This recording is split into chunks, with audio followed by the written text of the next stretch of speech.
লক্ষ্মীপুরে অবৈধভাবে প্রস্তুতকৃত ভোটের সিল জব্দের ঘটনায় চাঞ্চল্যের সৃষ্টি হয়েছে। এ ঘটনায় এক ব্যবসায়ী ও এক জামায়াত নেতার বিরুদ্ধে মামলা দায়ের করেছে পুলিশ জানায়, গোপন সংবাদের ভিত্তিতে মঙ্গলবার বিকেলে সদর উপজেলার টুমচর এলাকায় একটি প্রিন্টিং প্রেসে অভিযান চালানো হয়। সেখানে অবৈধভাবে তৈরি করা 16 ঘর বিশিষ্ট 6টি ভোটের সিল, একটি কম্পিউটার ও একটি মোবাইল ফোন জব্দ করা হয়। সিলটা কে বানায়, কে অর্ডার দিচ্ছে আপনাকে? কথা না বললে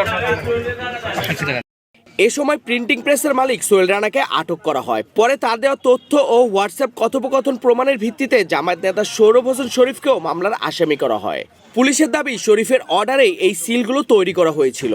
অন্যদিকে এই ঘটনা কেন্দ্র করে লক্ষ্মীপুর বিএনপি ও জামায়াত পাল্টাপাল্টি সংবাদ সম্মেলন করে একে অপরের বিরুদ্ধে অভিযোগ তোলে। জেলা জামায়াতের আমির জানান, অভিযুক্ত শরীফকে দল থেকে বহিষ্কার করা হয়েছে।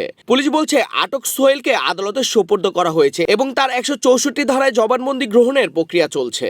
ঘটনাটি এখনও তদন্তাধীন রয়েছে। তদন্ত শেষে আইন অনুযায়ী পরবর্তী ব্যবস্থা নেওয়া হবে বলে জানিয়েছে পুলিশ।